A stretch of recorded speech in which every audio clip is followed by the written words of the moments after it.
பல்வேறு பகுதிகளில் நடைபெற்ற முக்கிய நிகழ்வுகளை களத்தில் மதிமுகம் பகுதியில் பார்க்கலாம்.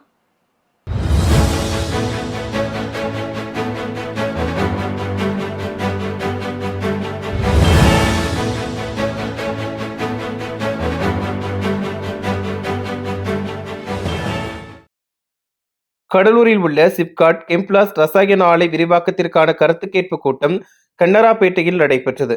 இந்த ஆலையால் சுற்றுப்பகுதியில் உள்ள மக்கள் பாதிக்கும் நிலையில் வெளி மாவட்டத்தில் இருந்து வரும் ஊழியர்களுக்கு வேலைவாய்ப்பு வழங்கப்படுகிறது என பொதுமக்கள் குற்றம் சாட்டினர். தொடர்ந்து ஏராளமானோர் தங்களது கருத்துக்களை சொல்ல கூட்டத்தின் முன்பகுதிக்கு சென்றதால் அவர்களுக்கு இடையே தள்ளுமுள்ளு ஏற்பட்டது. புதுக்கோட்டை மாவட்டம் திருவரங்குளம் ஊராட்சி ஒன்றியம் மற்றும் தமிழ்நாடு மாநில ஊரக வாழ்வாதார இயக்கம் சார்பில் நடைபெற்ற பாலின சமத்துவத்திற்கான தேசிய அளவிலான பிரச்சாரத்தை மாவட்ட ஆட்சியர் அருணா தொடங்கி வைத்தார். இதில் ஏராளமானோர் கலந்து கொண்டு ஆண் குழந்தைகளையும் பெண் குழந்தைகளையும் எத்தகைய பாகுபாடும் இன்றி சமமாக வளர்ப்போம் என்ற 9 பாலின சமத்துவ உறுதிமொழியை எடுத்துக் கொண்டனர்.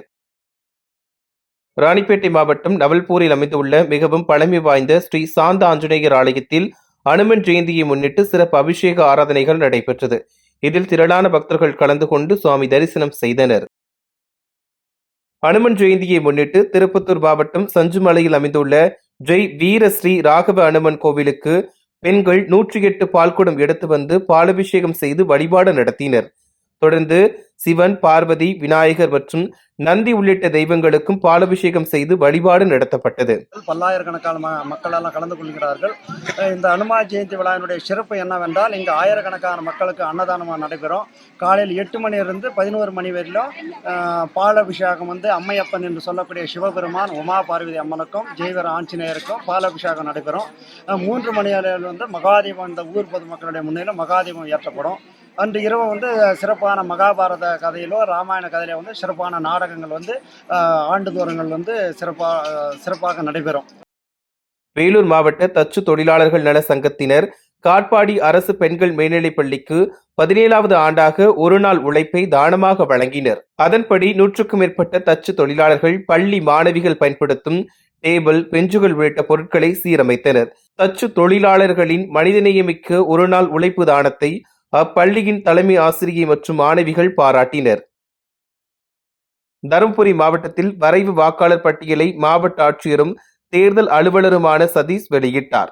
வாக்காளர் பட்டியல் சிறப்பு தீவிர திருத்தம் பணிகளில் 81,515 வாக்காளர்கள் இடம்பெயர்ந்தவர்கள், இறந்தவர்கள், கண்டறிய முடியாதவர்கள் என கருதி வாக்காளர் பட்டியலில் இருந்து நீக்கப்பட்டுள்ளதாக தெரிவித்தார். இந்திய கம்யூனிஸ்ட் கட்சியின் மாவட்ட செயலாளர்கள் கூட்டம் திருச்சியில் நடைபெற்றது. கூட்டத்திற்கு முன்னதாக செய்தியாளர்களை சந்தித்த அக்கட்சியின் மாநில செயலாளர் வீரபாண்டியன், 100 நாள் வேலை திட்டத்தின் பெயரை ஒன்றிய அரசு மாற்றக்கூடாது, ஏழைகளின் வாழ்வளிக்கும் அந்த திட்டத்தின் மீது தாக்குதல் நடத்தக்கூடாது எனவும் கூறினார். மேலும் மதமாக, ஜாதியாக நாட்டை பிளவுபடுத்துபவர்கள்தான் தீய சக்தி என தெரிவித்தார். 100 நாள் வேலை திட்டத்தினுடைய பெயரை மாற்றக்கூடாது. அந்த திட்டத்தின் பொருள் ஏழைகளை வாழ்விக்கிற அதனுடைய ஆழமான பொருள். அதன் மீது தாக்குதலை ஒன்றிய அரசு தொடுக்கக்கூடாது.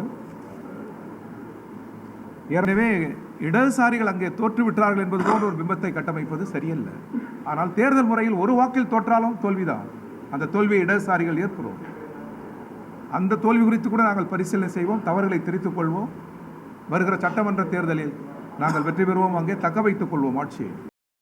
பாலக்கோட்டில் செயல்பட்டு வரும் தருமபுரி மாவட்ட கூட்டுறவு சர்க்கரை ஆலையில் 2025-2026 ஆண்டு அரவை பருவத்திற்கான கரும்பு அரவை பணியை மாவட்ட ஆட்சியர் சதீஷ் துவக்கி வைத்தார். நடப்பாண்டில் 52,000 மெட்ரிக் டன் கரும்பு அரவை செய்ய திட்டமிட்டுள்ளதாக ஆலை நிர்வாகம் சார்பில் தெரிவிக்கப்பட்டுள்ளது.